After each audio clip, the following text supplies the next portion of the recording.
Great. Oh, I, we're broadcasting now. Great.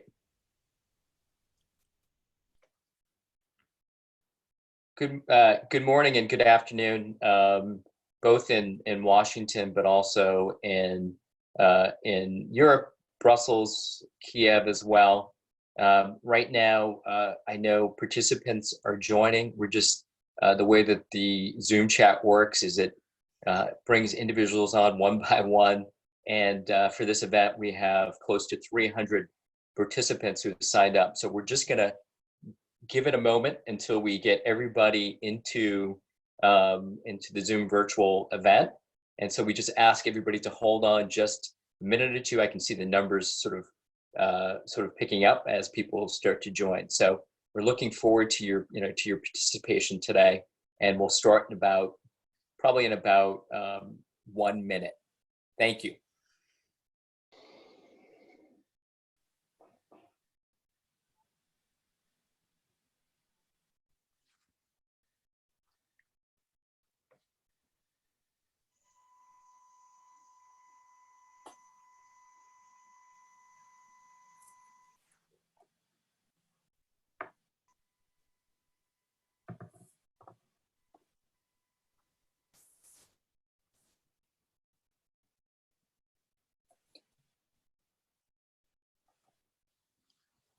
Great. I see that we have many of the people who've signed up, joined up already. I'm still looking at the numbers, and we're still getting people that are signing into the Zoom chat room. My name is Jonathan Katz. I'm Senior Fellow at GMF.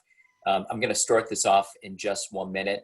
And again, thank you for your patience with these virtual Zoom events, as given the great deal of interest in this topic, we've had a number of people join us. So we're really excited to have this conversation. But again, we ask that you just hold on 1 more minute, and then we'll ensure that all those that want to participate are able to join. Thank you.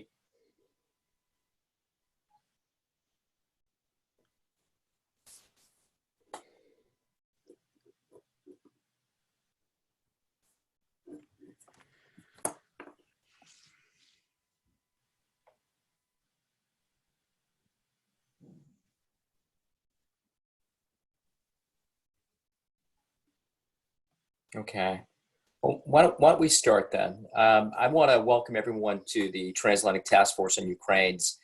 This is our 8th event that we're having. It's a virtual event, and our event today is focused on ongoing reforms in Ukraine, democratic reforms, anti-corruption reforms, including banking, land reform, but also Ukraine's ongoing efforts to address the coronavirus.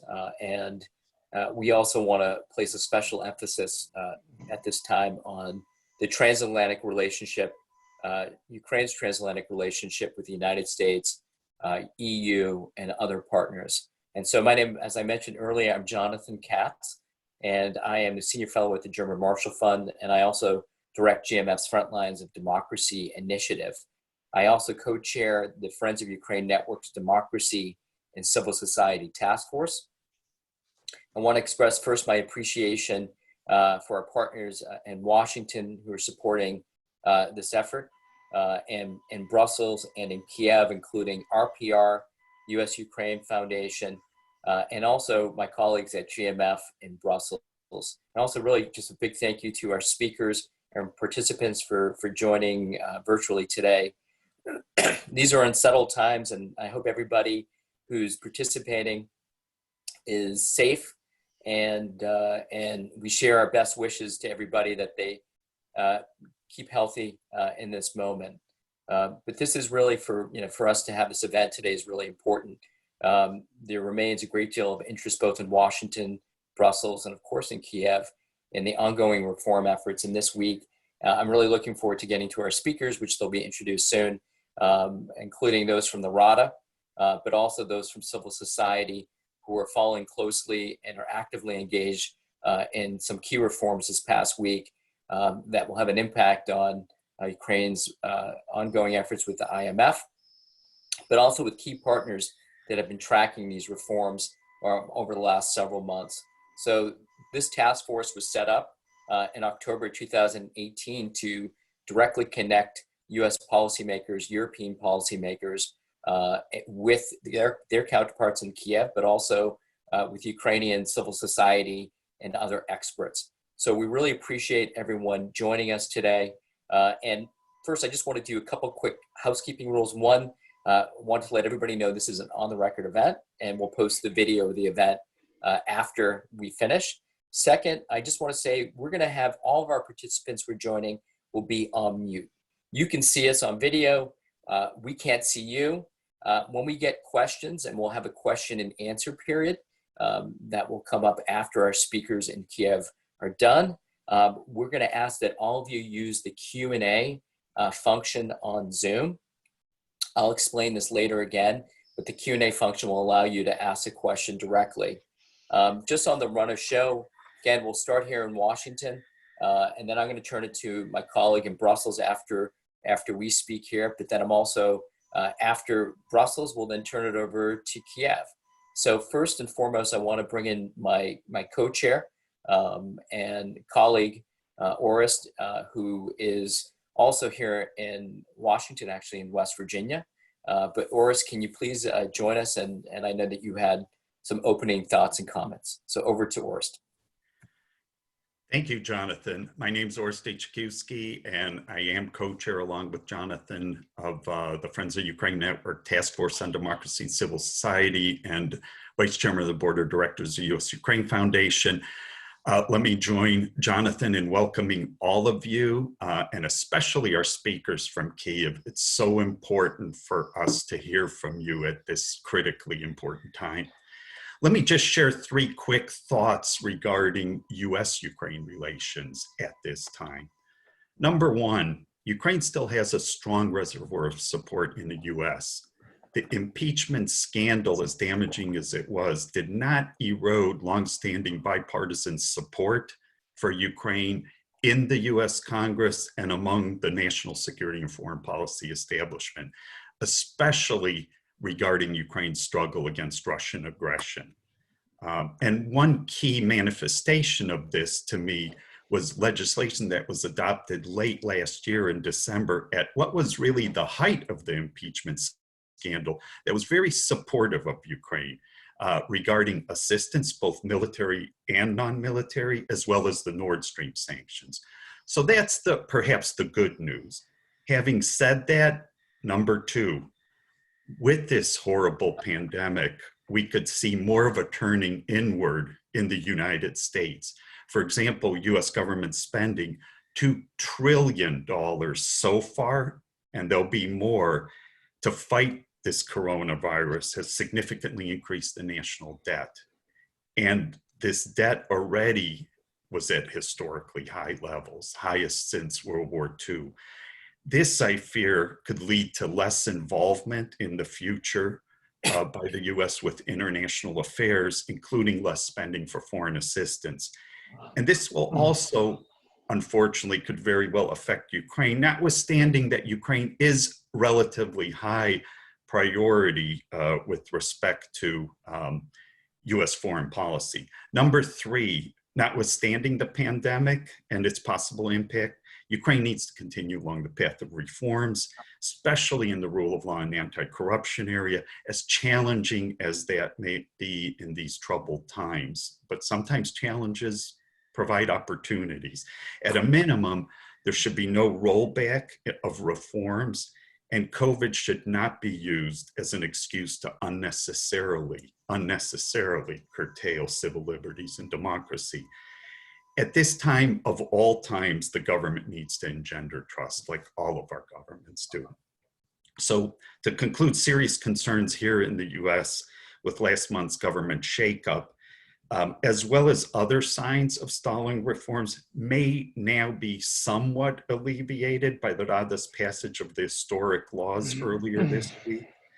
But it is vital for Ukraine to keep moving in the right direction, and not for the sake so much of US-Ukraine relations, but more importantly for Ukraine's own future development.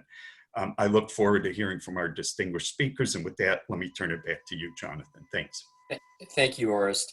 And I just want to thank you. I think you're spot on in terms of how the United States is dealing internally with this own coronavirus virus, which is most countries are looking inward.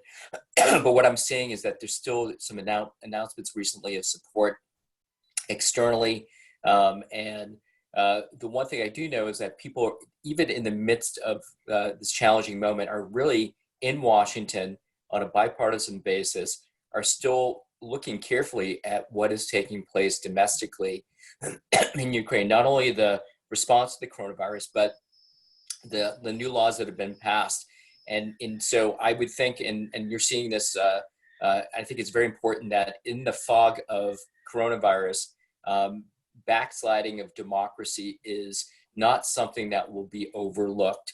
And I think that's particularly important for leaders in other countries that think that perhaps nobody is watching or they're distracted. And in this case, there's a lot of support for Ukraine, bipartisan support, and I'm amazed at how much focus there is on these particular issues right now. It's not only the United States obviously dealing with these challenges, both looking at how to deal with these issues internally. I know that our partners in the EU and Brussels, Europe, are also looking internally, but they're also starting to activate externally with the understanding that countries like Ukraine, the health, safety, security, economics of countries like Ukraine have a direct impact, not only in Europe, but the United States as well. And there may be some short-term action, but over the longer term, the interest is still there with partners to focus on these issues. So I'm going to turn it over to my colleague Bruno in Brussels, GMF office, and just for his observation. And Bruno, welcome and thank you again for joining us and sort of working with us to co-host this virtual event. Over to you, Bruno. Well, thank you, Jonathan, for inviting me to join this event today. I'm very glad that I'm part of it. And hello, everyone from Brussels. I am based here for the German Marshall Fund as a senior fellow. Perhaps first say that the European Union is closely following how events around the coronavirus unfold in Ukraine. There is obvious concern for the impact of the crisis on Ukraine, and the EU really stands in solidarity with partners in Kiev. This week, for instance, the EU decided to allocate 80 million euro for immediate emergency aid and to help Ukraine to win this war against the virus. And this amount could be increased in a later stage if needed.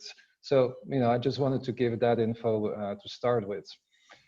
Coming back to today's topic, well, I think that EU-Ukraine cooperation keeps moving forward since President Zelenskyy came on board.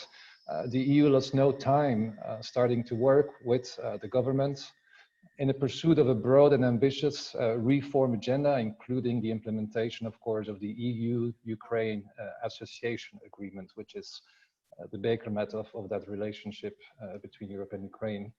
And that work really also includes effective cooperation with other international partners, such as the IMF. So it's a very multidimensional relationship. We also see that the EU welcomed cooperation with the new government of Ukraine.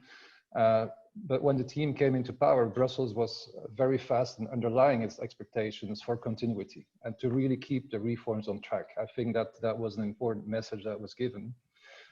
I think also in the very beginning, it was a bit unclear for the EU what to expect from this new government. Here in Brussels, there was a bit of a wait and see moment. We can argue.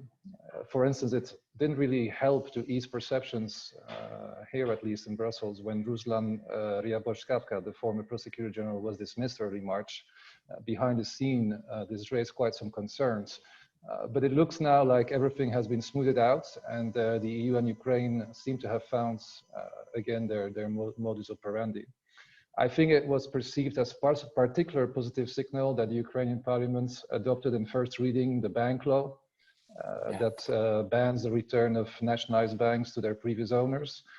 This law, as we all know, is essential for Ukraine to secure a 5 billion loan program from the IMF, which will be on itself also essential to stabilize Ukraine's economy, especially in the light of the COVID-19 pandemic.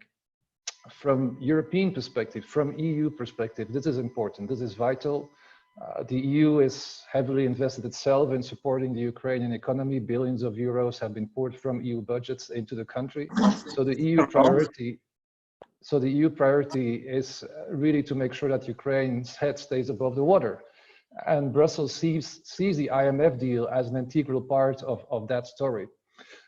So I think that here in town, we were also listening very carefully to Prime Minister Shingal's earlier speech this week when he announced the economic expectations for Ukraine for 2020. It was announced that the GDP of Ukraine might shrink by 4% this year, for obvious reasons, of course.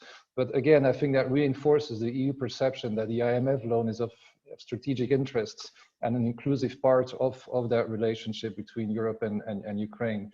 Even to that extent that Brussels would be ready to give another €1 billion to Kiev if Ukraine secures the IMF loan. Now, of course, the Rada must still pass the bank law in a second reading. If the law eventually would fail to pass, just in theory, I think that would be perceived as a huge disappointment here in Brussels, and perhaps even further eroding confidence in Europe about Kiev's willingness to pass serious reforms. So I think it's really important that these laws are passing, and obviously it was already a very good signal that the farmland sales or the reform of farmland sales law was passed.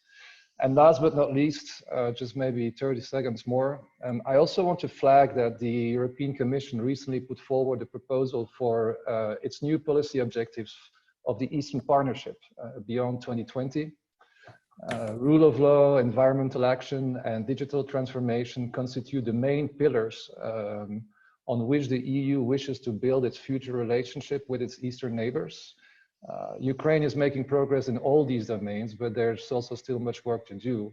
But I think it's important to refer to that plan. It probably will be approved next June, because that plan will really serve as an important guideline when it comes to future expectations of the European Union vis-à-vis Ukraine. So these were just a few thoughts here from Brussels. Thank you for the attention and available for further questions. Thank you, Jonathan. Thank you. Thank you, Bruno. And I'm sure we all know, can't emphasize how important it is that the EU, even in the midst of this crisis, is thinking about how best to support Ukraine and other partners, Eastern Partnership partners. And I want to emphasize, I think, what you said too, which is, some historic movement forward in the Rada on parliamentary action this week that will have significant ramifications for the IMF package, which I think many of us hope will be in place because Ukraine needs that, but also the importance not only of the passage of these laws, but over the next several months will be implementation. And so I think it's a perfect segue to bring in those that are actually been sort of on the ground working on these laws, but also both from the civil society side, but also from the Rada, who can jump in and more deeply look at and discuss some of these changes that have taken place this week, and really kind of a lightning round of new legislation. But I think what Bruno was saying is that there is a great deal of interest in the reforms in Brussels, as there is in Washington right now. And I can't emphasize this enough, that the partnership and relationship with both Washington and with Brussels, with European partners, is driven largely, by these reforms, by support for Ukraine. But there's still a strong expectation, even in the most difficult of circumstances, that President Zelenskyy, the Rada, and others will do the right things. And so I think this is such an important conversation. If I can do this now, I wanted to turn it over, to our colleagues in Kiev. And I want to just bring in Alexander Sushko, who's the executive director of the Renaissance Foundation. And Alexander, I think you're there and joining us. If we can turn it over to you to introduce our speakers in Kiev. And I know that one of the first things that we're going to be talking about is just the response to the coronavirus, which I think any conversation right now needs to include a focus on that issue as well, which is challenging for any government, but Ukraine is special has some special challenges given sort of ongoing challenges in the East, in Crimea, but also economically as well. Can I turn it over to you in Kiev? Hi, everybody. So nice to hear you. I just saw that all Ukrainian participants are available now online.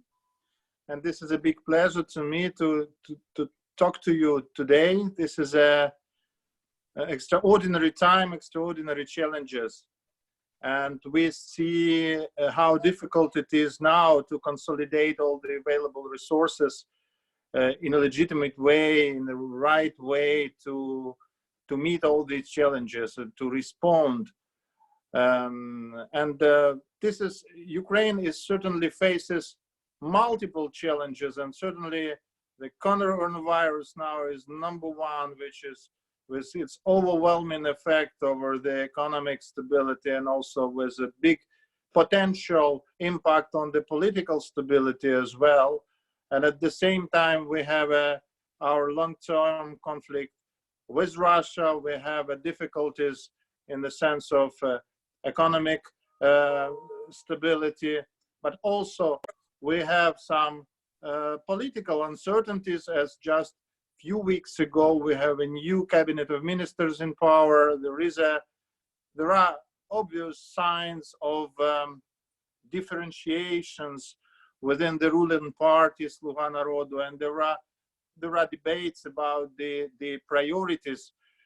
Fortunately, what I can see now that there is an overall mainstream in the ruling party, supported by the big part of the pro-Ukrainian, pro-Western opposition, which means that Ukraine is still committed to the line of reforms and the package negotiated with the IMF. However, we do not have any illusions with regard the difficulties we really face. We have a multiple oppositions.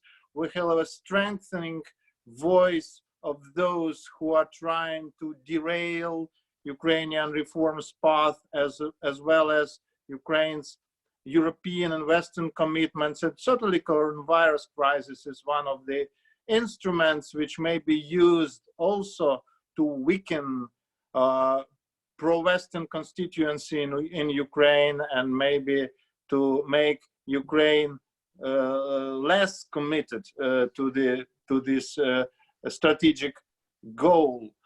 However, I hope that that Ukraine will be able to respond in a proper way to these challenges. And now we have well-known, professional panelists who represents both the political parties as well as the civil society.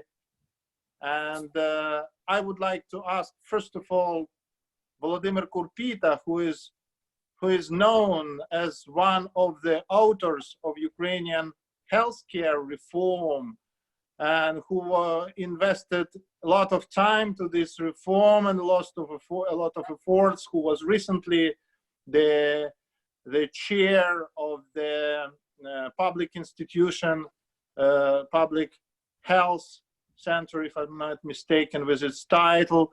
But now, as far as I know, Volodymyr resigned from this position. And now I just introduce him as one of the best experts in the sphere of public health and the healthcare in Ukraine. And my question as a moderator to you, Volodymyr, is what is your overall assessment with regards the coronavirus response in Ukraine?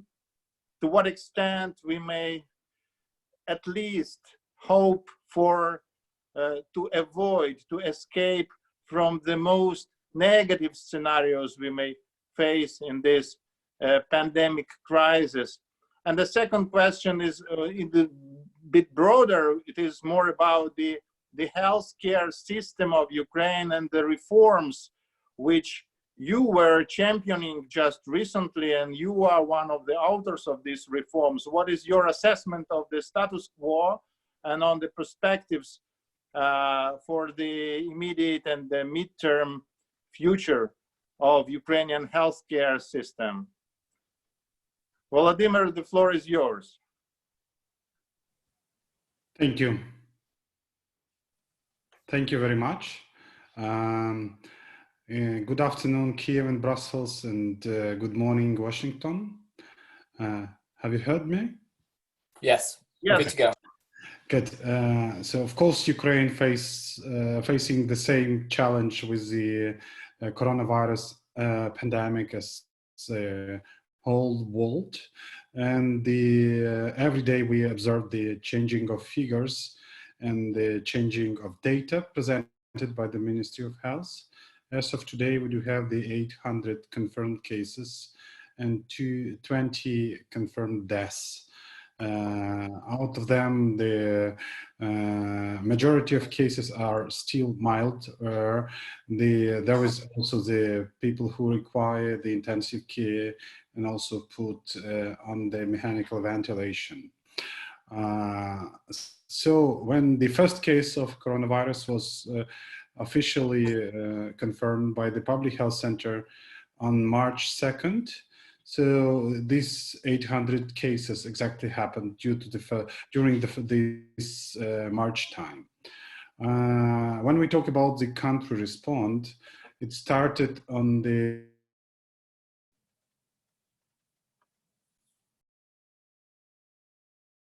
raise the concern about the epidemic in China.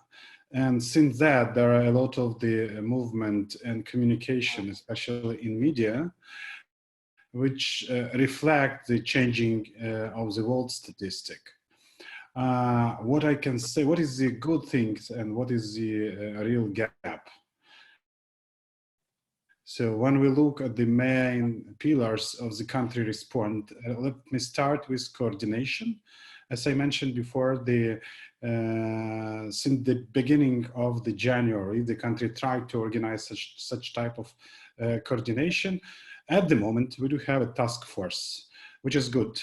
Unfortunately, we do have like a 6 task forces, which is under the president office, under the cabinet office, under the National Security Council. And instead of the coordination cooperation, we are observing some kind of the competing between them, who will be the first presenting some data or some information.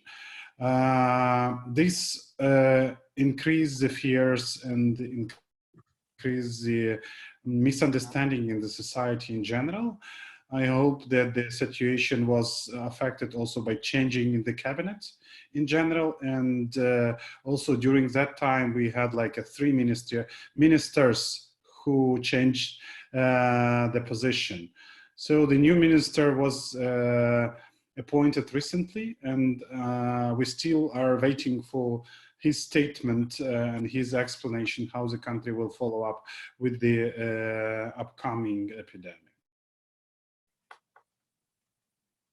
Things that there are a lot of the communication material which is available now either for the society or medical professionals, which include the leaflets, daily briefing, dashboards, which are available through the different institutions. Ministry of Health also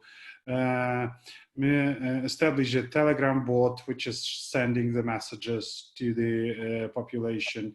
There are very good media coverage with the coronavirus, but the whole thing that all these communication tools are mainly translated the political messages rather than the real advice to the real people. And this is like establishing some kind of the untrust or mistrust to the government, especially when the messages are. Hello, something happened. We're good. We're all set. Going. That's all. Please keep going. Okay, so and during the January and March, there was like several decisions which was expressed by government, which contradict each other. The last one was exactly regarding using of the personal protective equipment, which is considered as the important things, but unfortunately, we could state that the healthcare facilities are facing the significant shortage of this equipment, while the yesterday government increased the personal responsibility for not using the PPE by ordinary people. And also simultaneously, the government provide a huge number of masks and respirators to the police and National Guard, which should control the following this restriction. At the moment, Ministry of Health reported about 260 hospitals, which will be the first wave hospitals to provide care for patients with coronaviruses. The information is still collecting about availability of the ICU beds, equipment of mechanical ventilation, and there is like a stick lack of this, still lack of these beds. And unfortunately, the condition in the Ukrainian hospitals is quite poor, which could lead to the intra-hospital transmission of coronavirus and high risk for healthcare professionals who provide the care for the patients. This exactly confirmed the figures, because at the moment we do have about 50 cases among the healthcare professionals. And there are a lot of the video and information in the mass media where the medical staff claim the government that they do not have enough protection, and they are not feeling themselves safely and protective. In terms of the financial support, in early February, the government allocates 67 million Ukrainian hryvnias for the support to the health sector. Unfortunately, due to the blockage from previous Ministry of Health, no one penny was spent from this amount of money. And only like 2 days ago, the whole procurement of equipment and PPE was unblocked.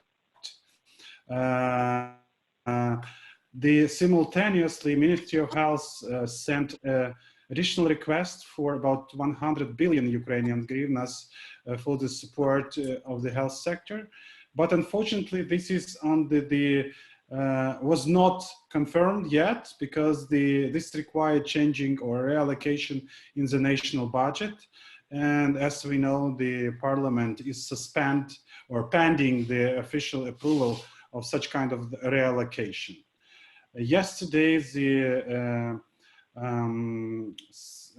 senior surgeon of Ukraine, Dr. Leshko, announced that 3.7 billion Ukrainian hryvnias are allocated from the local budget, which could help the health sectors to survive in the nearest future.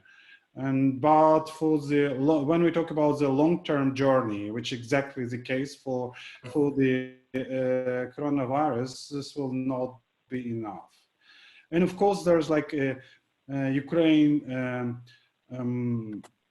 Ukraine follow the whole this international approach regarding discussion about the testing strategy, regarding the hospitalization strategy, isolation strategy. At the moment, yesterday the government, the cabinet endorsed a lot of new rules, but unfortunately they are not published yet. So there is still the rumors about how these rules and requirements will be implemented practically in the field. So this is my observation to the coronavirus situation now. Regarding the prognosis, so we do expect that the peak of this wave epidemic will happen after the Easter holidays, and will be about 24, 27 of April. And at that time, we could expect the majority of deaths as well. With the descent of the curve in the second part of May, and potentially, we do expect that about 5% of population of Ukraine could be affected by the coronavirus in this period of time. Thank you.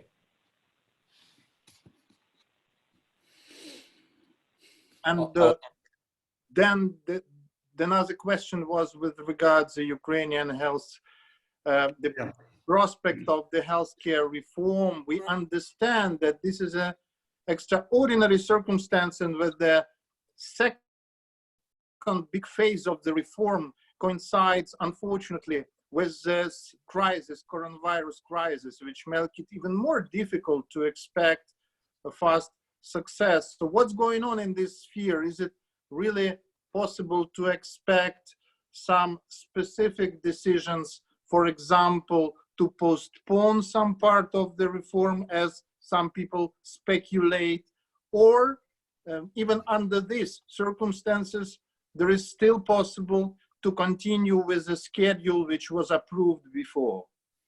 Thank you for reminding me. So when we talk about the health reform,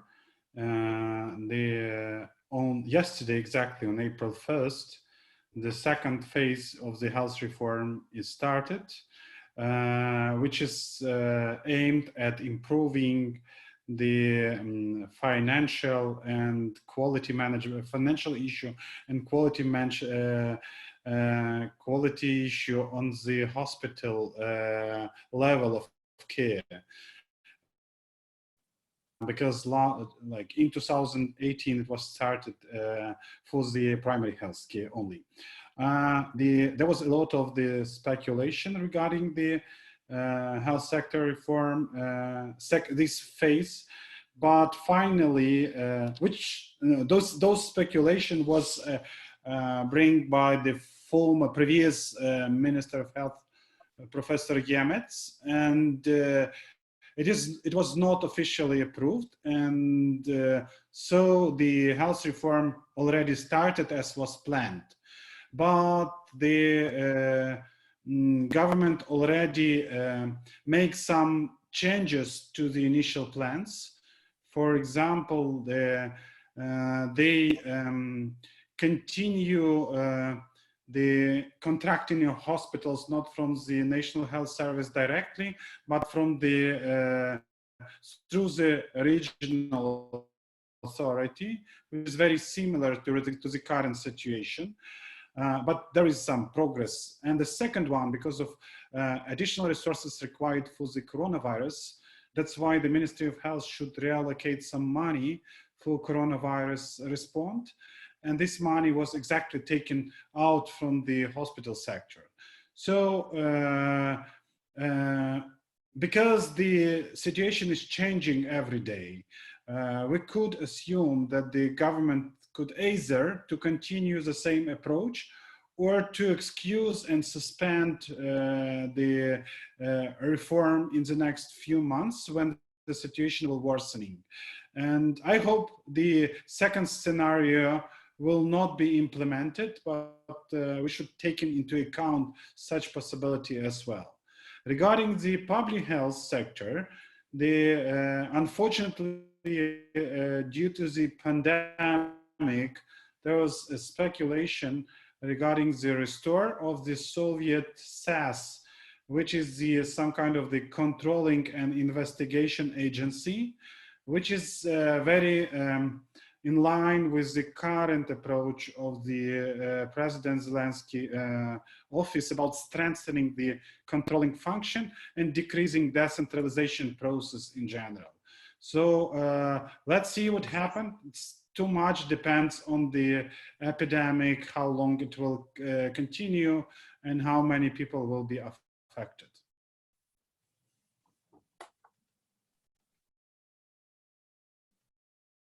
And I think that now it's time to thank you and wish you to continue your work for Ukrainian healthcare, and hopefully your skills and knowledge will be then requested by the government and also certainly by the civil society. Thank you. It's a pleasure to work with you with all this time, all these years. Thank you. And now, as far as I understand, that's the time to move towards the next speaker. I just need to check if the member of parliament, Yuri Kamilchuk, is here, if he is available now. Let me just check. Yes, I as far as I see, he is here, and I would like to ask Yuri to join our conversation and to discuss the parliamentary dimension of Ukrainians' politics and reforms. We know that you represent this young generation of Ukrainian politicians. You came from innovative business, from the most creative part of the society. Now you are in the circumstances which may be a little bit unusual for you and for your colleagues. But I understand that after a half of a year in the parliament, you have already quite significant experience. So please share with us, what is your perception on the real priorities? What is the prospect? What we can expect from Ukrainian parliament in a sense of its ability to adopt a legislation for the sake of continuity of reforms, for fulfilling the obligations and program priorities of the ruling party. What about the unity of the ruling party, and to what extent this speculation about the clashes inside the party may lead to some serious processes? What is the status of your work today? How do you assess the legislation which was adopted by the Rada just a few days ago on the land reform, on the banking system? And maybe you can share with us the priorities, what we can expect from Ukrainian parliament in the next few months.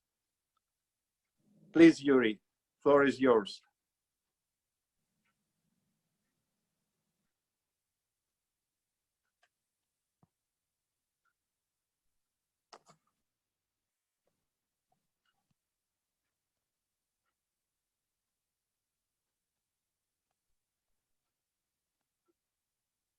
Yuri, we can't hear you. Hi, Yuri.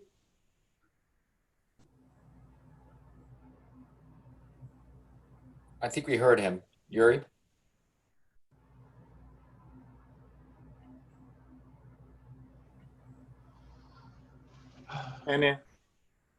I see Yuri is online. There is some problem maybe with his microphone or his device. Maybe we switch to the other panelist and let Yuri come back a few minutes later. Yeah. Maybe we can turn to the other parliamentarian, Alexandra. Yes. That might be a good idea. Okay.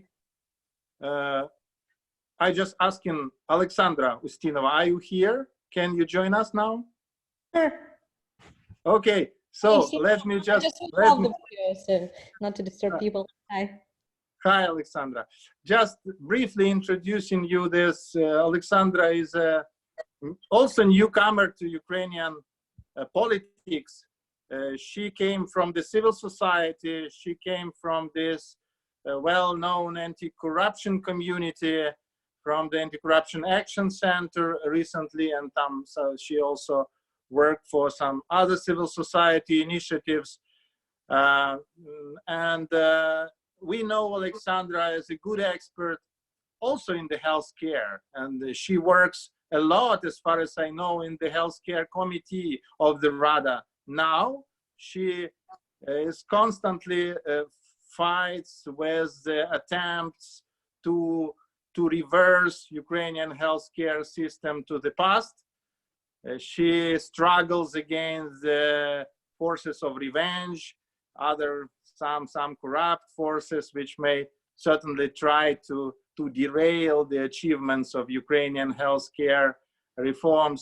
And so, Alexandra, first of all, this is a question in continuing our dialogue with Volodymyr Kurpita. Maybe you have to add something to his assessment with regards to coronavirus crisis and the healthcare reform. But also broadly, we would like to ask you about your assessment of the political situation in Ukraine as a whole and in Rada. Do you see any chance of constructive work of this Rada for reforms we all expect? And what is also the situation in your political party, Holos, which is not a big one, but quite significant now. So please, the floor is yours, Sasha. Thank you so much. And thank you for such a great introduction. So I do come from the civil society, and I've been working a lot before that as an activist, trying to push the healthcare reform and the anti-corruption reforms. I'm right now in the law enforcement committee, but I do work a lot and help in the healthcare committee because it has always been my passion. And yesterday was a great day for Ukraine because we started the second, and Volodymyr Kurpita was talking about it previously, we started the second phase of the healthcare reform. And I really hope that these changes are irreversible now. We faced a lot of the pressure in the parliament from a lot of the MPs, especially from the pro-Russian parties, trying to stop the reform, to extend the deadline of the implementation of the second part of it. But frankly speaking, it was a great unification, I would say, with pro-Ukrainian forces and with Sluga Naroda not to let this happen. So I'm very... I understand that coronavirus and this and the situation that the whole world faces right now is not the best time to start the implementation of one of the key reforms. But on the other hand, I totally understand that if we actually moved this date for, let's say, next year, as some of the colleagues suggested, we would never start it. So right now, I frankly believe that this is a new probably step in Ukraine's history in the healthcare reform, and I'm very optimistic about it. Talking about the parliament at the moment, it is very turbulent. Let's say in the political sphere today, it's very turbulent times. On one side, we can see that there was a very strong pro-Ukrainian and pro-Western, I would say, coalition.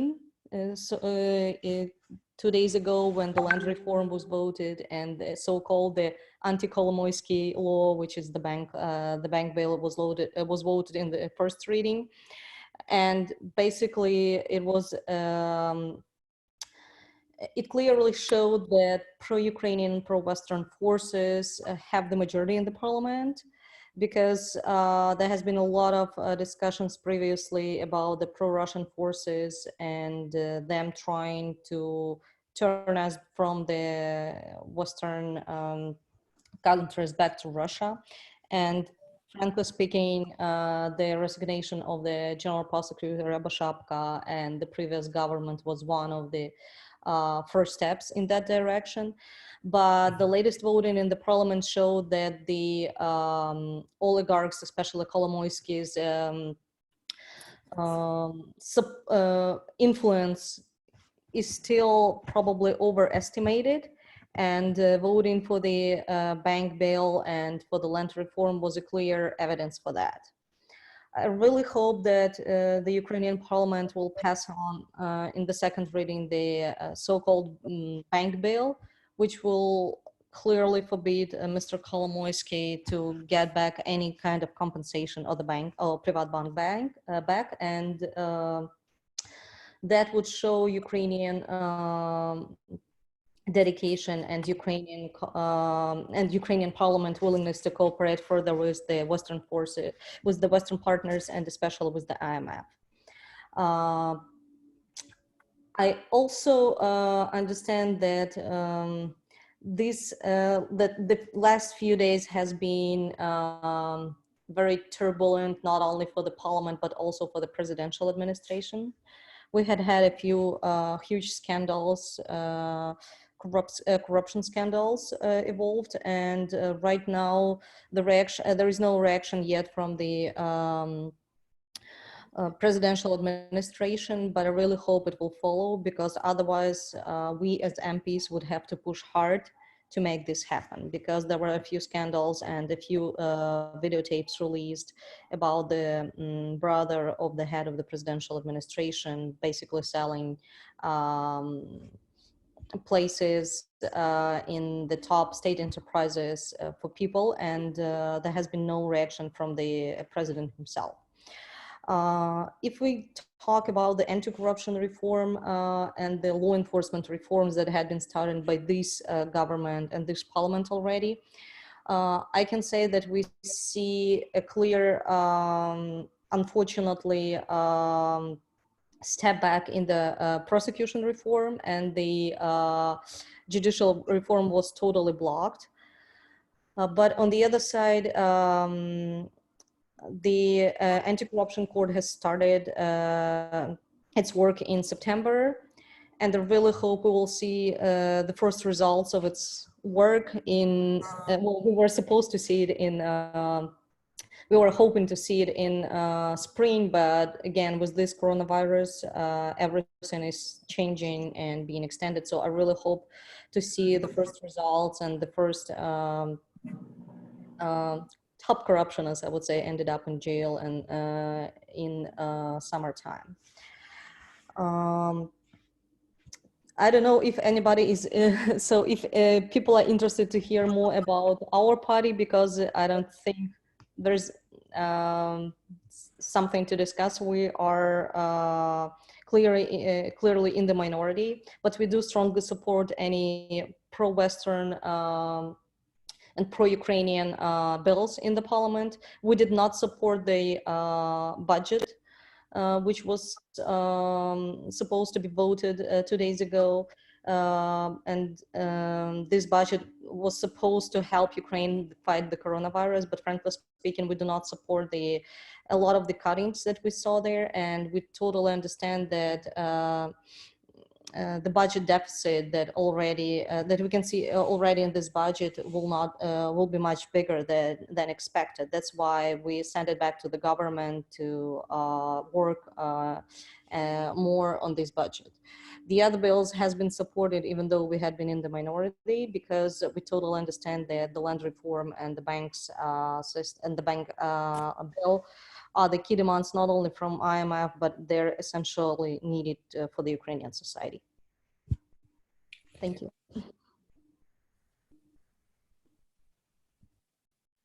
Thank you, Alexandra, and we wish you success in your work. And now I would like to ask. Maybe there are also some other questions which were prepared before the webinar itself, and certainly I would like to ask many of them, and just one of them in addition to what you already mentioned. What is your perception regarding this very fast change of the leadership of the Ministry of Health? And was it really the case of incompetence of the Minister Yemets, or what did he done? So that was the shortest career at the position of the health minister in Ukraine ever. Yeah, ever. And what, for example, there were rumors or information that he was blocking procurement of the of the medicine. So what really happened? What is behind of that?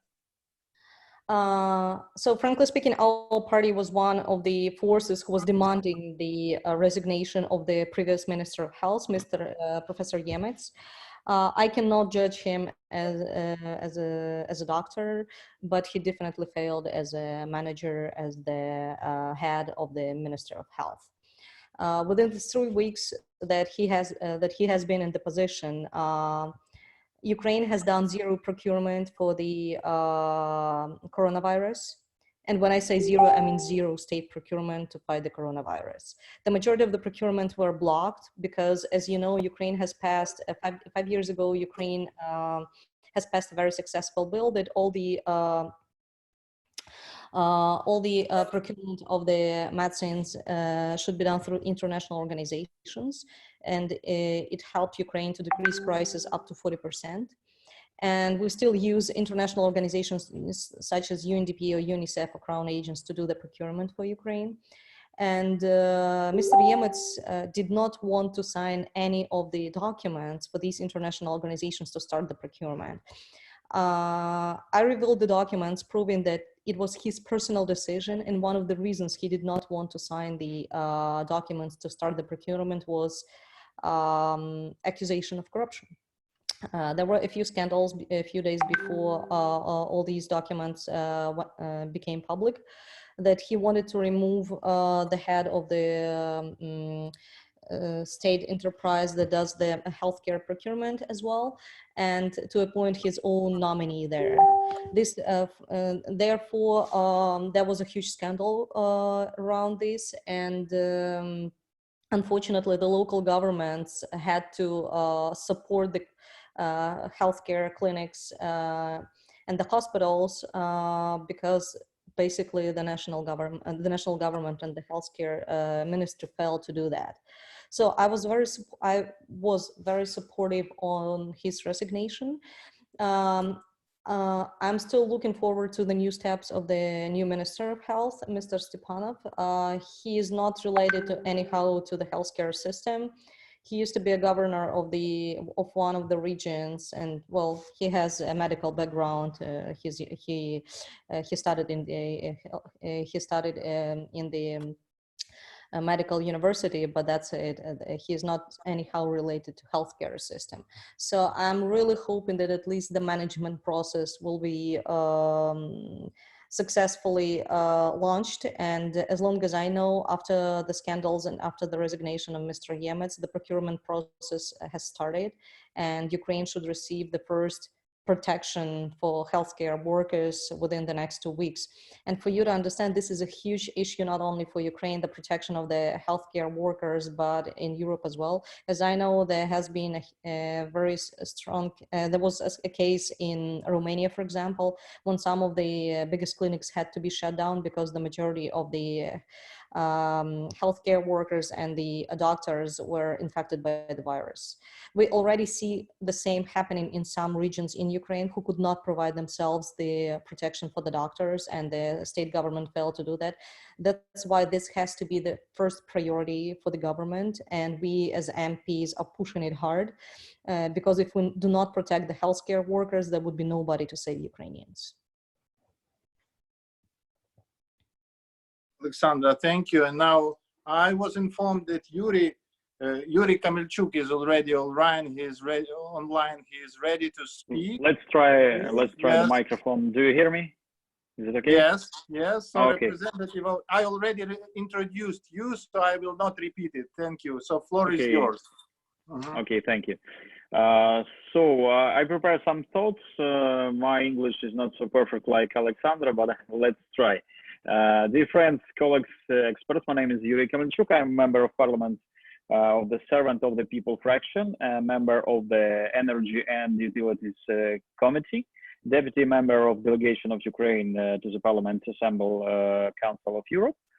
So thank you for inviting me to this round table. There are 3 topics that organizers asked me to comment on. So let me start with the first one. Fight against corruption in Ukraine. I have some thoughts. Maybe the main is much things have done in recent years to improve anti-corruption legislation, and much remains to be done, especially in regions.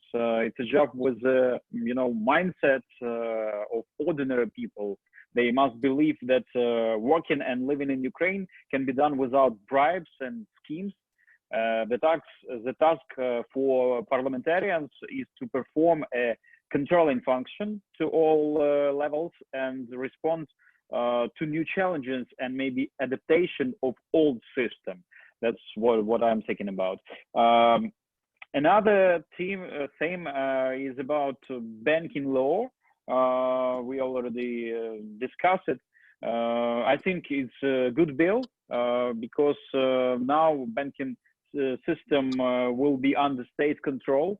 And I think during all this crisis, banks must be monitored and there no place to schemes and some scam banks.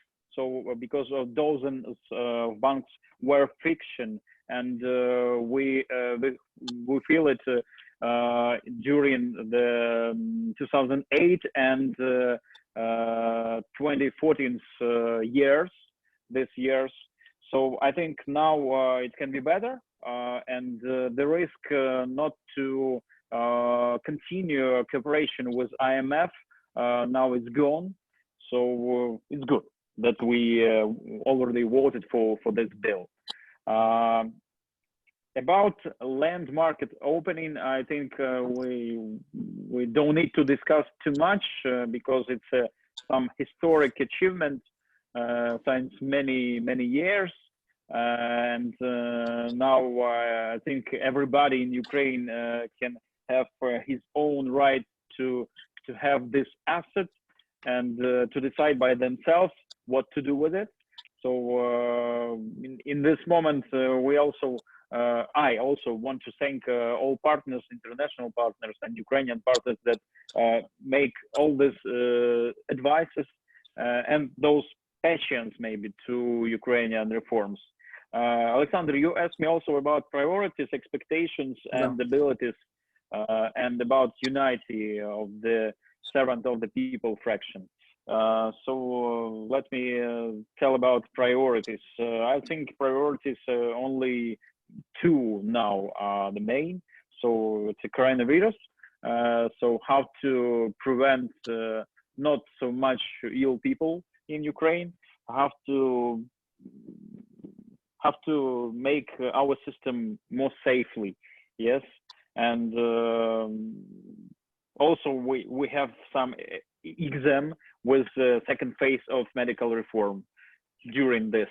So it's hard task for a new minister, and I want to comment my opinion about new minister and his comment yesterday about 60+ years people. I think it's a not good decision.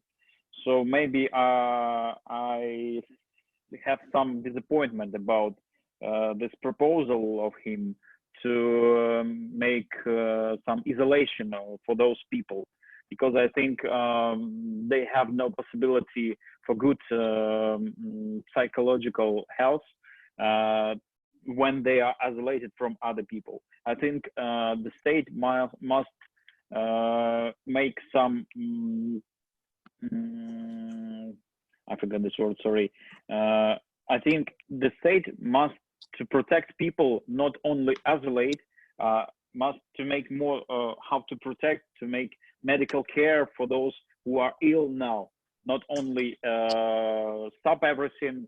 I am talking about production, I'm talking about all the economic in Ukraine. So because it will be very hard times for us. About my expectations, I really hope that new government will, in a short time, will make a good program, because we need this some extraordinary plan for Ukraine, because we were not so strong country, was not so strong economic, and in this situation when about 50 or 60% of the people temporary losing their jobs. I think maybe from 10 to 20% already will lose their jobs in some time, maybe 2 or 3 or 4 months. I don't know. And we have expectations about 10% of unemployment in Ukraine after this time. So my expectations that we all together with parliament and government need to prepare some extraordinary program. Maybe it can be some different regional programs. I think during a few months during this year, some regional leaders will rise up and propose new economic recepts or something like this, you know, how to make Ukrainian economy stronger, because government, I think, in my opinion, didn't get all deep situation in regions. So this information must rise up, or must be gathering with help of government from the regions, and then to decide. Not only prime minister can decide, or one of minister can decide by himself what is good or what is bad for different regions. About abilities, what kind of abilities do we have? In different times we need to find new abilities, such like maybe internal investment from Ukrainians, and we need to grow up our trust from simple Ukrainian to government investment programs. Maybe not only government programs, but also it will be private some programs. But we need to rise up this trust. And about unity of Слуга Народу, Servant of the People fraction, there are some problems. We need to say it fairly. There are some problems with some people, and I think all the top management of the fraction and of the party needs to think about these problems, and need to think about some people, why they decide not to vote or not to come to parliament in this unusual moment. So what can be in a few months, I think some renewal in our fraction with new people. That's it. I have some questions in the chat. I need to answer it, or I can type it in a text. Just try to be brief. No, you have some few minutes to maybe. I think on the questions and sort of chat, we're going to hold off until the Q&A section, because we know we have a couple of other speakers to get to. Okay, thank you. So Yuri, thank you for your input, and wish you good luck. And then let me ask another panelist to join us.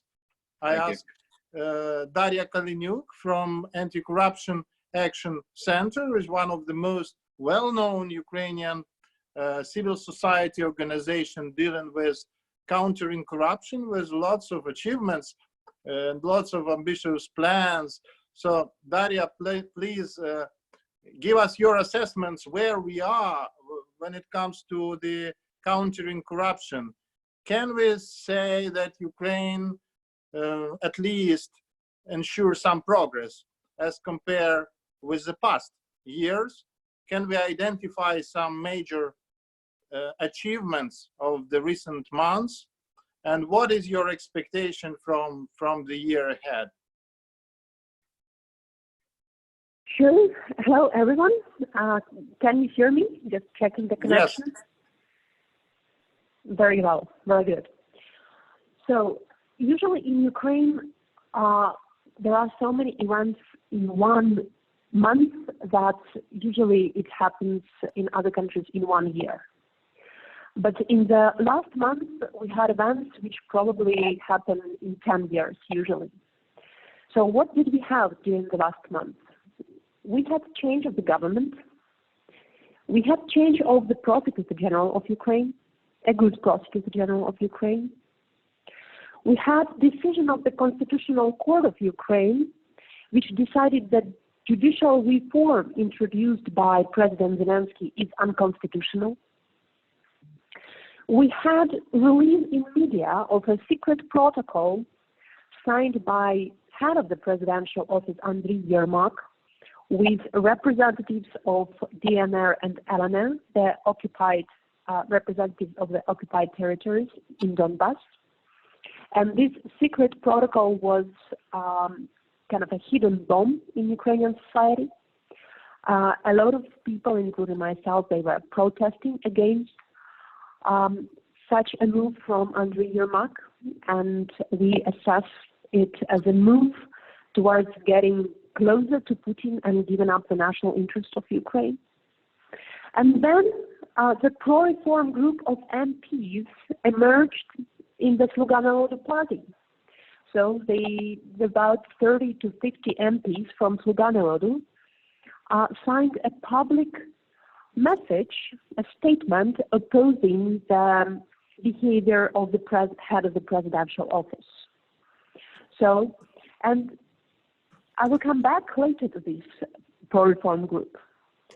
And then the coronavirus pandemic suddenly started.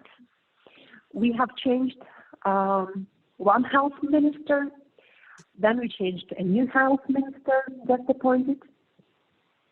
And a few days ago, the historic vote in the parliament happened.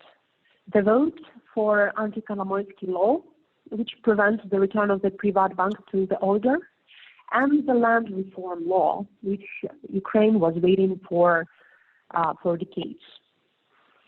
The anti-Kolomoisky law is not yet a law. It still has to undergo through the second reading, and it is important to see what will be the final text of the law. But actually, the vote a few days ago in the parliament gives us some positive news. This positive news is that if we will end up with a good text of anti-Kolomoisky law in the second reading, we will likely enter into the agreement with IMF, which is crucially important for Ukraine now, which means that coronavirus pandemic will probably not that disastrous for the entire economy as it could have been. And IMF cooperation also opens up some leverages for pushing for good governance reforms in Ukraine. It was very vivid that President Zelenskyy publicly told that Ukraine needs cooperation with IMF. And he was pushing for anti-Kolomoisky legislation, going to the parliament and insisting that members of the parliament vote for this law. But it was also very vivid that President Zelenskyy did not convince entire his faction to vote for this crucially important law for Ukraine. And the law had to be voted with support of Golos party and of Europejska Solidarność party. And this is so-called pro-reform, pro-Western coalition, which Alexandra Ustinova was referring to, which formed, and which I think could also be some positive news and a chance for follow-up reforms. I think that President Zelenskyy will have to rely more on support from Golos and from Europejska Solidarność in voting for pro-reform laws in the parliament. The bad news is that Kolomoisky is still controlling some of the MPs in Sluga Narodu faction.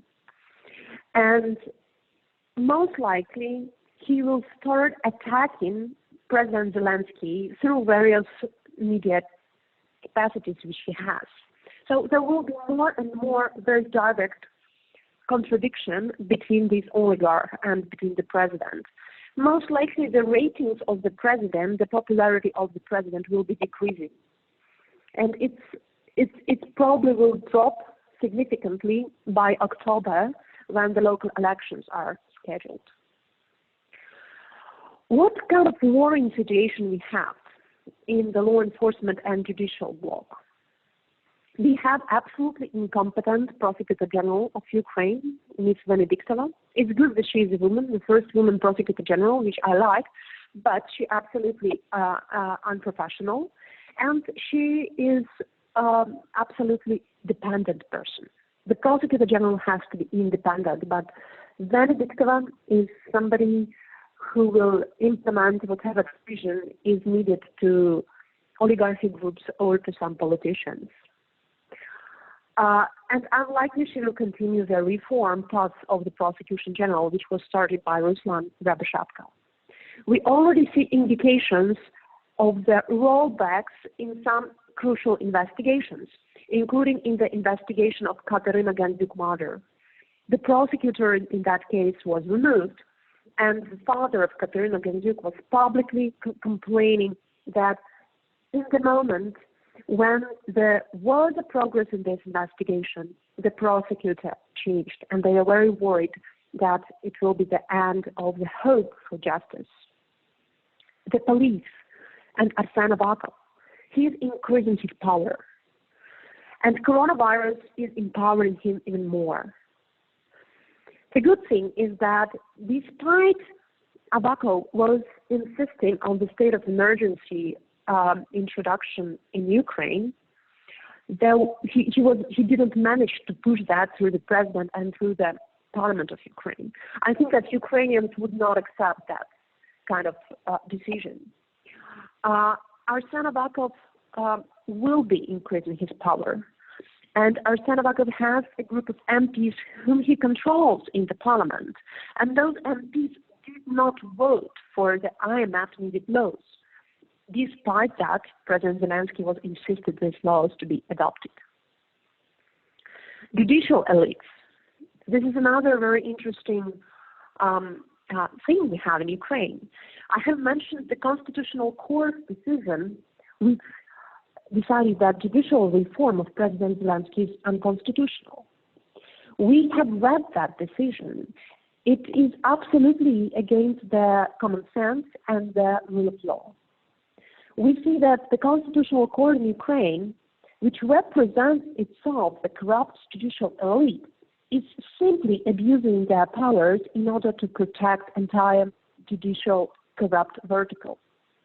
There has to be strong steps from the president, from the parliament, from civil society and international community to reboot the judicial system in Ukraine.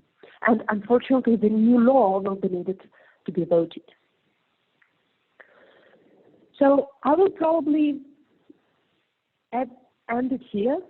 To sum it up, last week showed hope. We are turning towards IMF. President Zelenskyy is getting into very strong contradiction with oligarch Kolomoisky. But President Zelenskyy is also losing his power. Especially he's losing his power in the parliament. And a lot of MPs from Sluga Narodu party are being now controlled by other third parties. Not only oligarch Kolomoisky, but other third parties. Good thing is that there is pro-reform group of MPs within Sluga Narodu, which became public in their position and which support the pro-reform initiatives of President Zelenskyy and which are ready to cooperate with other pro-reform MPs. I think this is where hope remains, and I think that it is important to work with these people, with these pro-reform MPs from Sluga Narodu and pro-reform MPs from other political parties. One more good thing is that we finally got the good Minister of Finance. The Parliament voted for the pro-reform Minister of Finance, so we are more or less not in the catastrophe with the economy, and I think it is also a good sign for the IMF. What should we do as a civil society? We have to watchdog every single draft law in the parliament. which increases the power of law enforcement agencies in Ukraine. We have already managed to block a lot of initiatives which Arsen Avakov was trying to push through Parliament, argumenting, explaining that it has to be voted for coronavirus pandemic fight. I think we have to prevent all that backsliding, and I think that there could be more attacks on civil society organizations and civil society activists from various actors, from law enforcement agencies, and from various group of interest, including oligarchs. But in overall, I believe that we will. And the last thing, which I forgot to say, the war in Donbass. We shouldn't forget that when we are trying to solve our internal problems in Ukraine and to push for reforms and fight pandemics, we still have a very aggressive neighbor. We will try to do its best to use the situation of our weakness to increase various open and hybrid attacks against Ukraine and for its own Ukrainians. But in overall, I hope that we will overcome these challenges, as there are still many positive sides of the situation where we are now.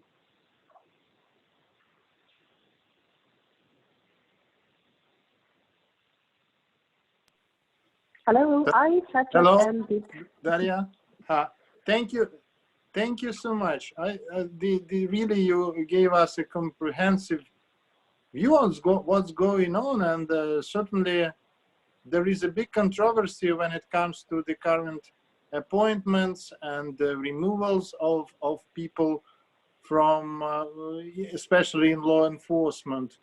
And I think that, unfortunately, we have a shortage of time. I know that we all could discuss the situation with you longer, but I have no other choice now than to switch to the final speaker, who is Gleb Vyslinsky. Is he here now? Yes.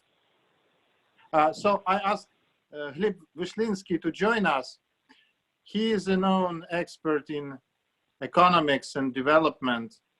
He works with he represents the Center for Economic Strategy, promoting liberal economic reforms, deregulation, and maybe I hope that he is ready to share with us his view on the economic situation in Ukraine, particularly land market reform, and maybe also his prognosis on the consequences of the current crisis, what Ukrainian economy can expect, and how to prevent a worst case scenario in your opinion.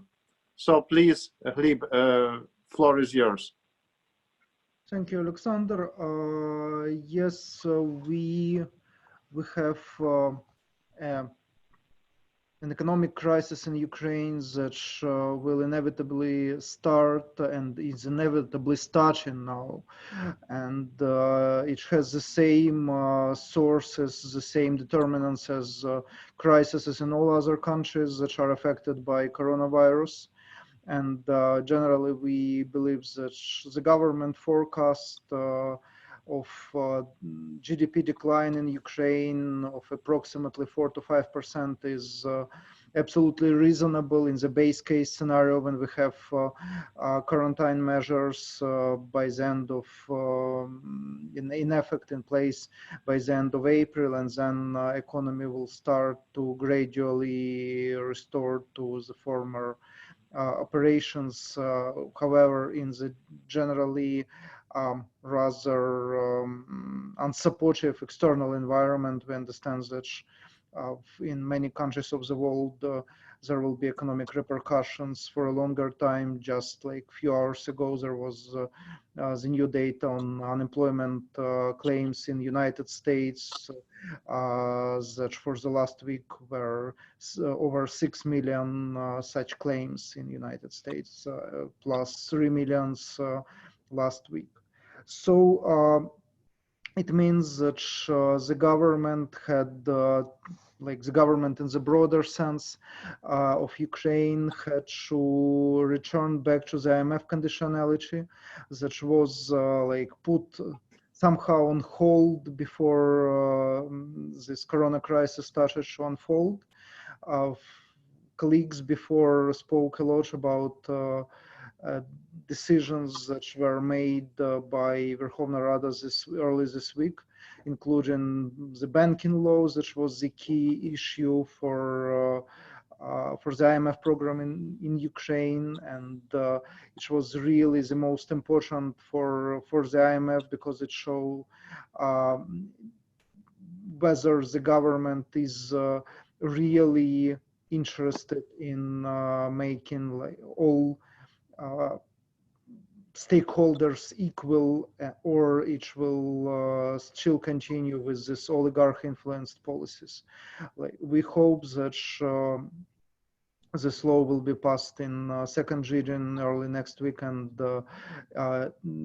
together with the law on opening farmland market and the law and the corrected budget law for 2020 that should be pre-approved by the IMF, it will be enough to have the new IMF program for Ukraine, and it is in fact prerequisite of this scenario of -4, -5% of real GDP growth in Ukraine this year. Otherwise, we could have a full financial catastrophe, as we have not only $5 billion of external debt repayments this year, but we also expect a much larger budget deficit. In the last years, we had a budget deficit of approximately 2% of GDP, which is rather like good and conservative fiscal policy. However, this year we expect that it could be much higher. Even a very like responsible National Bank is saying that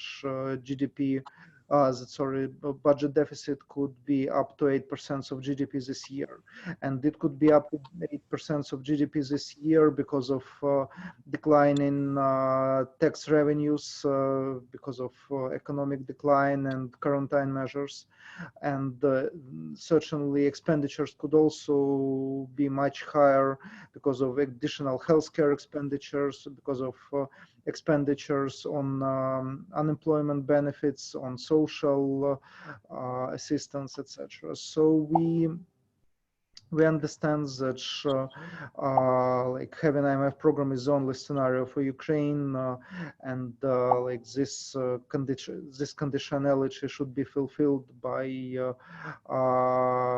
the next week.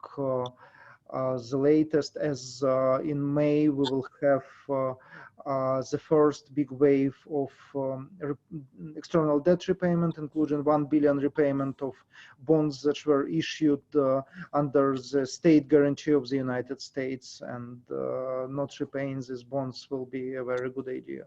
And the second wave will be in September. So like we expect that this IMF program will be much larger than it was previously designed. It should be up to $10 billion with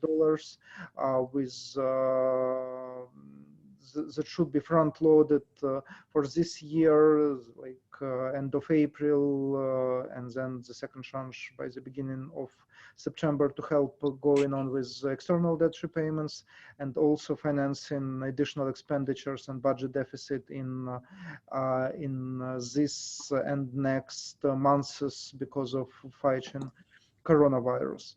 When we speak about all other reforms, I should say that like the situation is not as optimistic.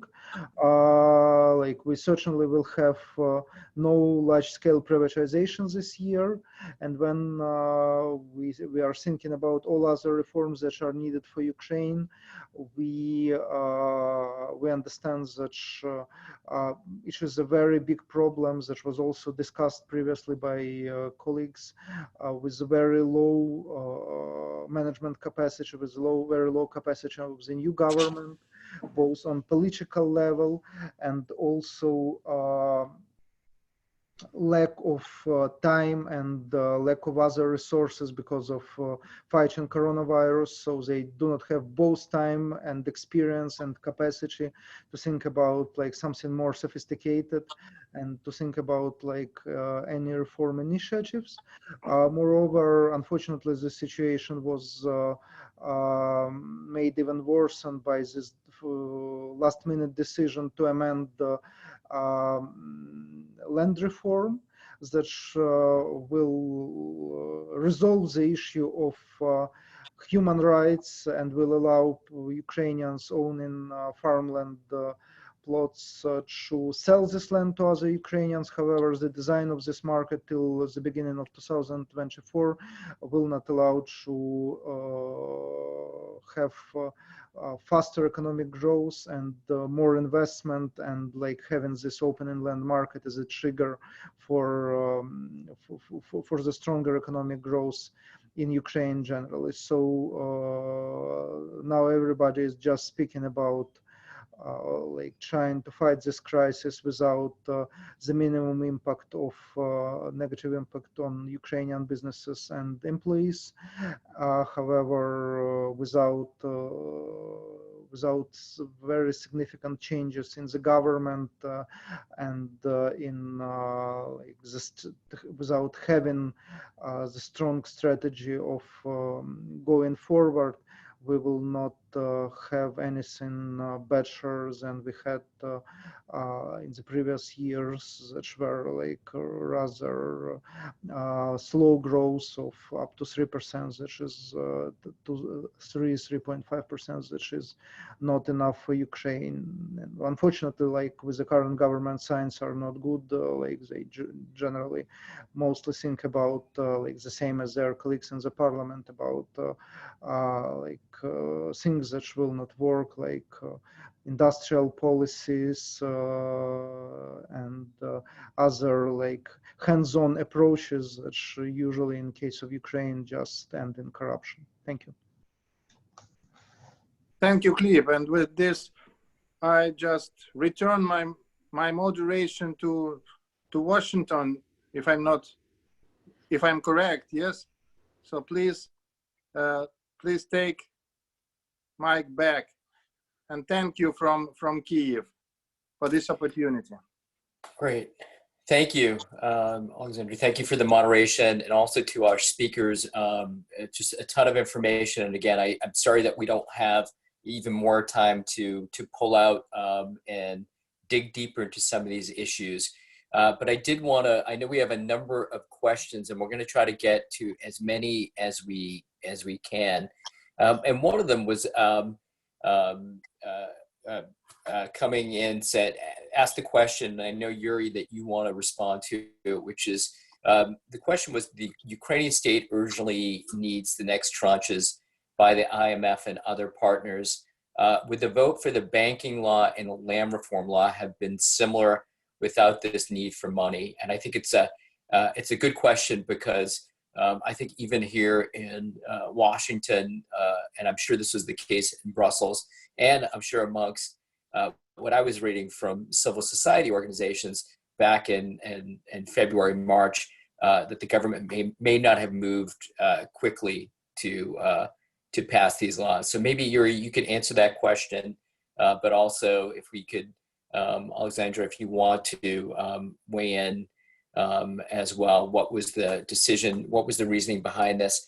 And then also we have a number of questions regarding coronavirus and concerns about the government maybe tightening the screws and maybe slowing down democracy and reform, the reform progress, and delaying it, especially given the economic downturn. Maybe you can, if colleagues can answer how, in this moment, particularly with civil society, but also others locked down in a sense, and Parliament also in a challenging way, how the RADA might shift to be able to work in this environment, And then also the question goes to civil society and the ability to do that as well.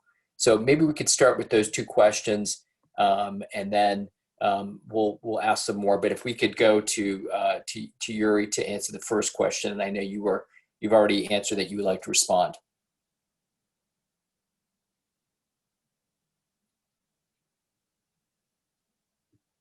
Yuri, are you still on? Yeah. Okay, great. Yes. Hello again. Can you hear me?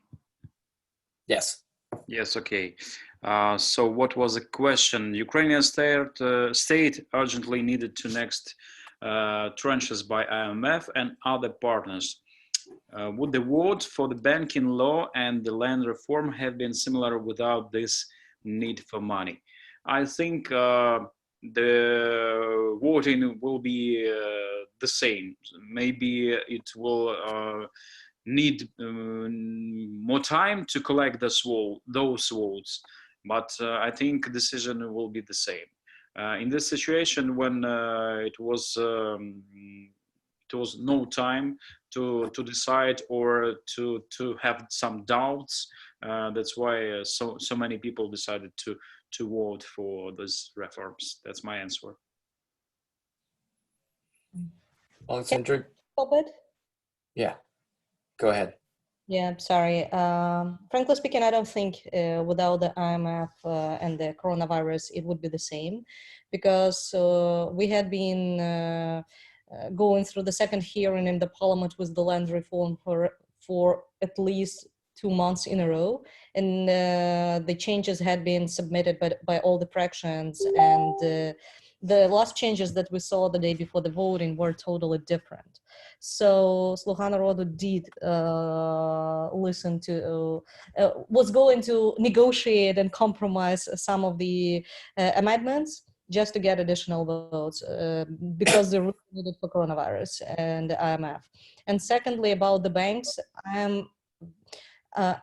I'm optimistic after the first reading, but we should understand that this bill can be blocked just like the land reform was.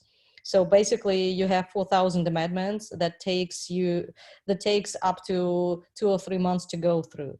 And the parliament, being right now stuck with the coronavirus and not being able to work properly, can be a hostage of this situation. We understand we need this bill passed, but I already know there has been 3 alternative bills registered for anti-Kolomoisky bill, and I really hope that there would be not thousands of amendments to the existing one that was voted in the first reading, because otherwise, I mean, that could be a problem. Thank you. Daria, are you still on? I know we lost you for a second. And maybe Lib as well. Okay. Lib, just one of the things too I wanted to ask, just in the sense, and this, Alexander, you might be able to answer this as well, is there, because of coronavirus, is there been any breakdowns in terms of the cooperation between civil society and the government? Because what I hear is that you're trying to track what's happening. In a normal atmosphere, it would be quite easy to track, or easier to track, but this is an unusual moment. Does civil society, experts, and others, is there adequate access to the decision-making process?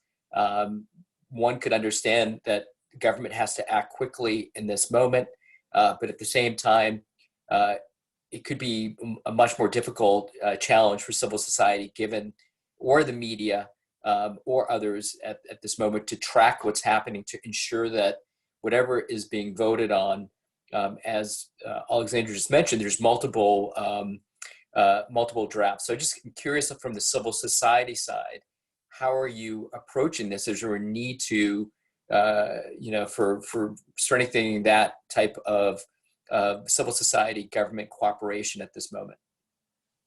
Yeah, I could comment. In fact, it is like rather strange. Like on one side, like certainly there is a search of ideas in the government, like I mean the broader government, because certainly like a lot of ideas in our area in economic policy response to corona crisis were needed.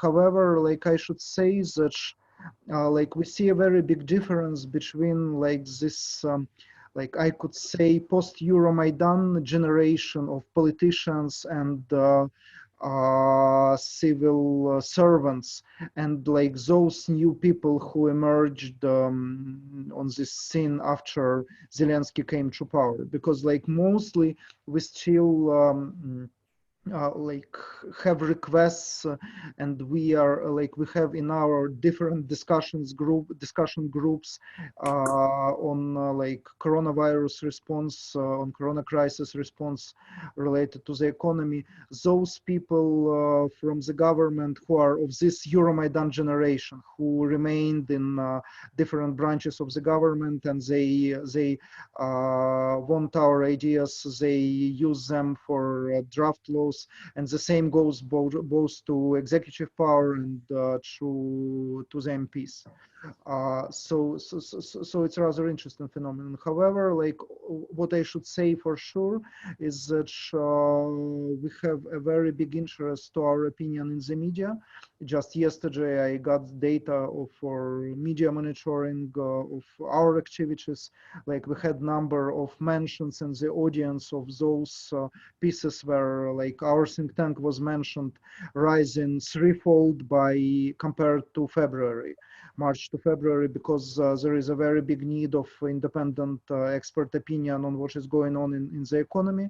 And like we cooperated a lot with media on communication different messages, for example, related to the IMF program and to fighting this default scenarios that was like sovereign default scenarios that was promoted by Kolomoisky and his allies. Like, for example, we worked together with Ukrainska Pravda to publish an appeal and statement that default is not acceptable, and it had over 50,000 views on Ukrainska Pravda and close to 10,000 shares on Facebook.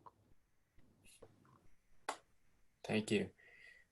Alexander, did you have any, just from your perspective too, from the Renaissance Foundation, what you're saying?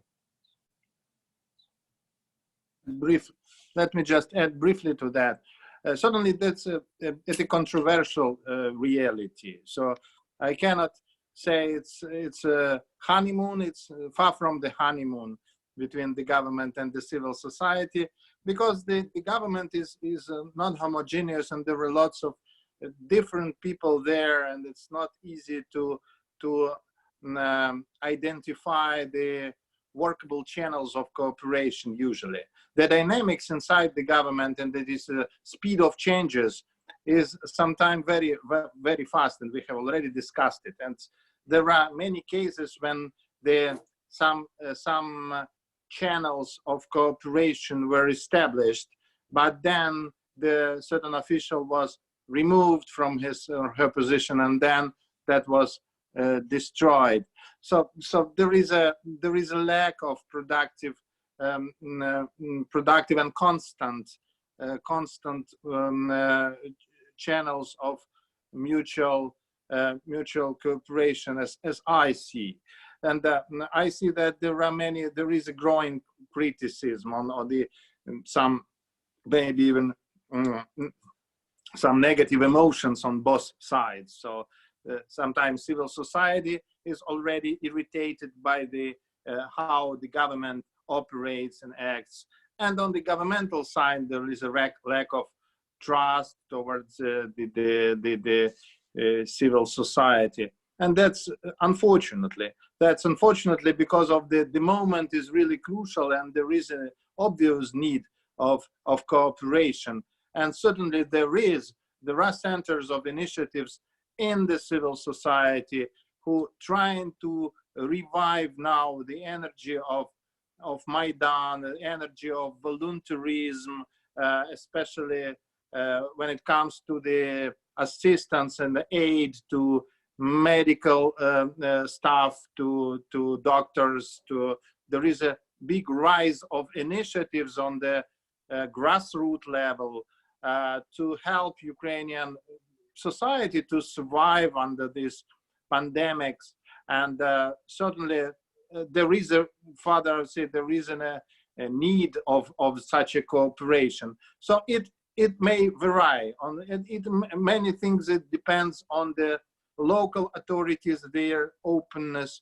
There is also some productive cases of cooperations on a central level, but at the same time, as I started, and that's true, that there is certainly not the best, I would say, the best time of this, because of the lots of misunderstandings between the political class and civil society leaders.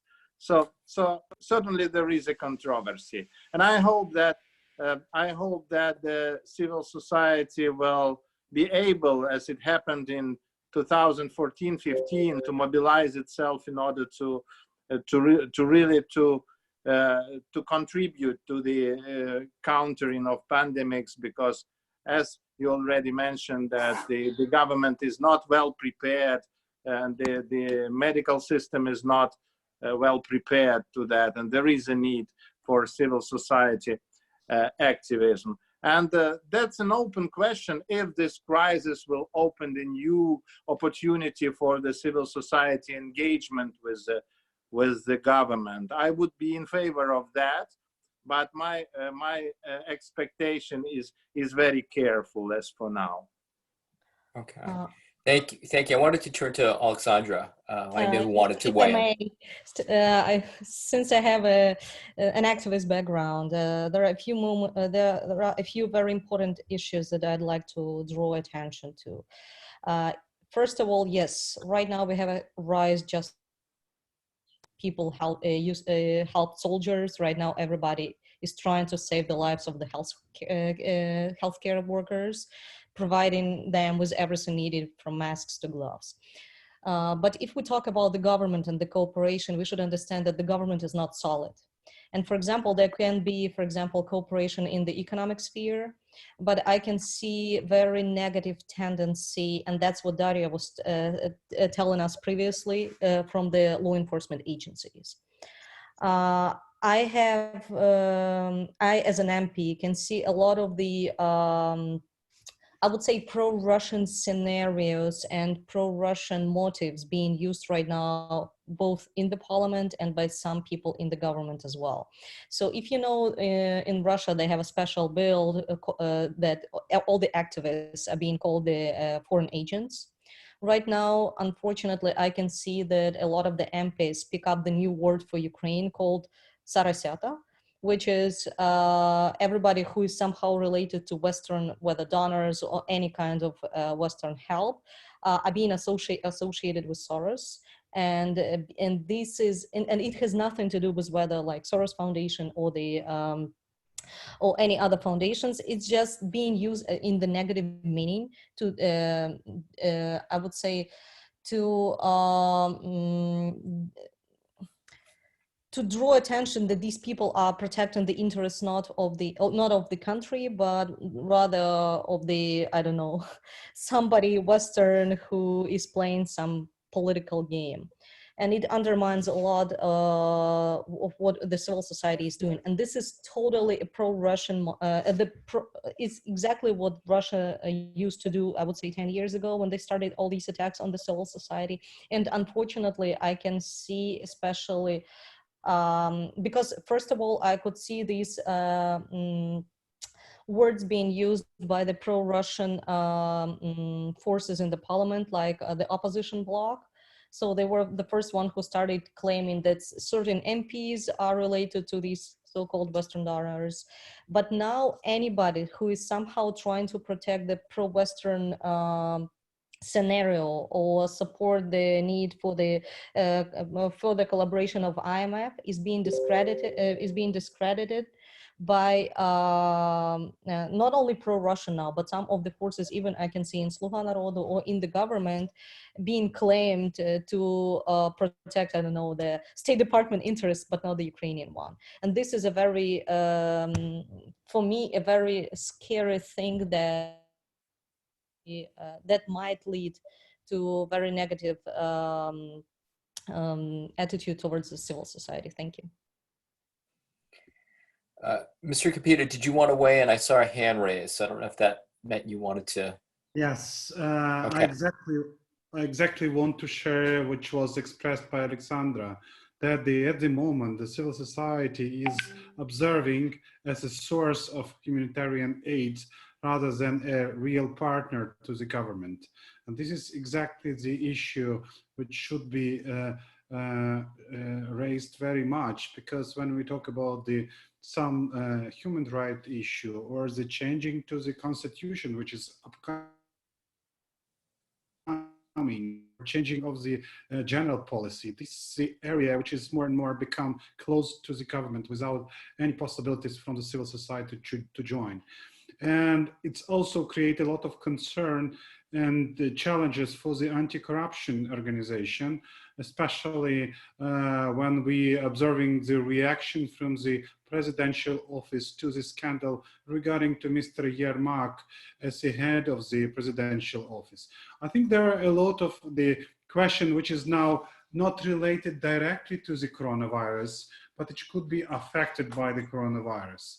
That's why yes, the civil society will raise up the question about the personal protection equipment for the healthcare workers, while the policeman is now establishing the block post near these big cities and start to check the every drivers who go in and out, exactly using the biosafety costumes and the masks, which are not available in the hospitals. So it's some kind of small signs how this system is using this coronavirus situation to move and change, first of all, to the centralization of the power. And the second way is exactly using the Russian scenario. This is my concern.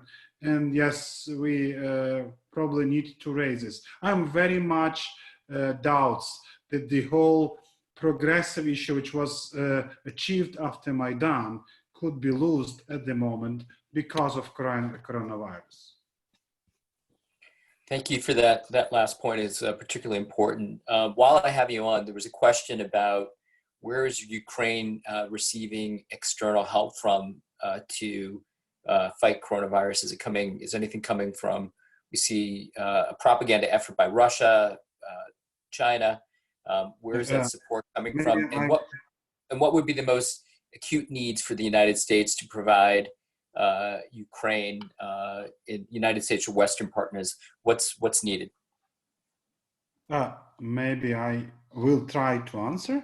So at the moment, there is like a task force under the Ministry of Health, which collect the like needs and at the same time possibilities of support. At the moment, Ukraine receives support from the European Union, from US, like USAID allocate $1.2 million US for the response to coronavirus. The China provided the material support with the test kits in the PPE to Ukraine.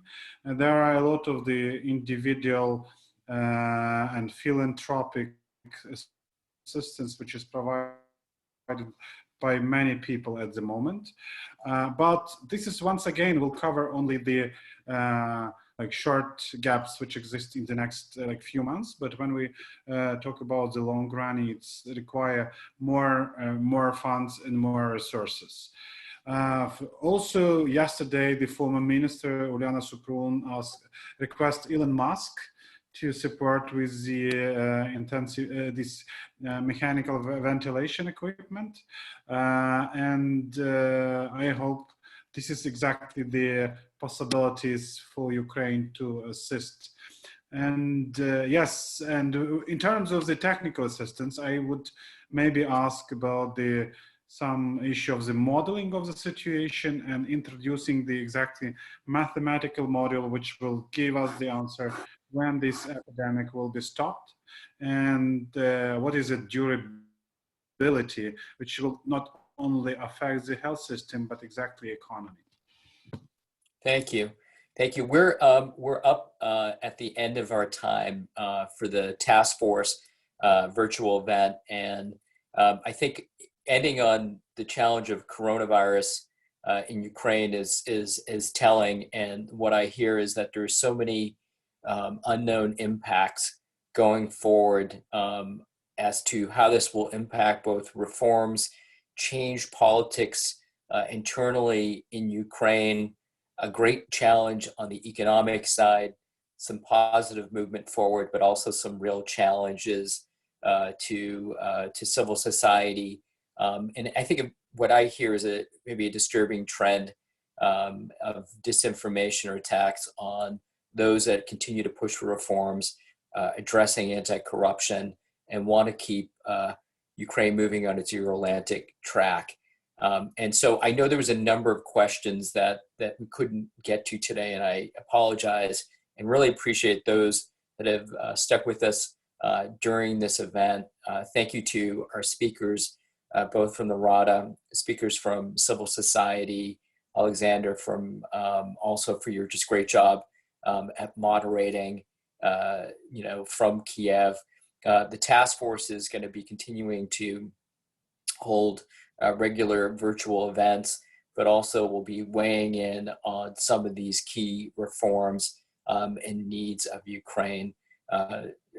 As you heard from my colleagues, both in Brussels and Washington, the support for Ukraine and solidarity with Ukraine is strong right now, but it will be challenged, we all understand, by our own situations internally. And I hope that we can continue these conversations in order to ensure that we're all moving forward together on some probably the most difficult challenges we face globally and collectively. And so in this period of time. So thank you so much, RPR, US Ukraine Foundation, Friends of Ukraine Network, GMF, German Marshall Fund in Brussels and in Washington, and my colleagues, including John Alexander, who's been working behind the scenes technically to make this happen, and Dennis with RPR and his colleagues as well, and Orest, Bruno, others, thank you. And we look forward to our next conversation. If I missed anybody, I apologize. And most important, I hope people keep safe and healthy in this moment, but these conversations are critical to keeping our focus and cooperation together moving forward. Thank you.